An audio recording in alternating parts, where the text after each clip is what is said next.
అమ్మలాగే ఉంటే రుక్మిణి అమ్మ మనతోనే ఉంటే బాండు అనిపిస్తుంది.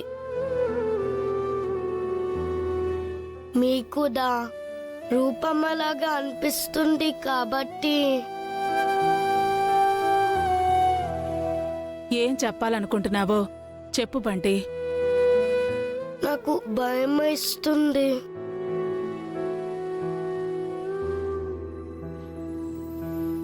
తాతయ్య దగ్గర నీకు భయం ఏంటి బంటి? ఏం చెప్పాలనుకుంటున్నావో చెప్పు. అదే తాతయ్య, నాన్నకి ఎలాగో వేరే పెళ్లి చేద్దాం అనుకుంటున్నారు కదా. రుక్మిణి అమ్మ పెళ్లి ఎలాగో ఆగిపోయింది. నాన్నకి రుక్మిణి అమ్మకి పెళ్లి చేయొచ్చు కదా తాతయ్య.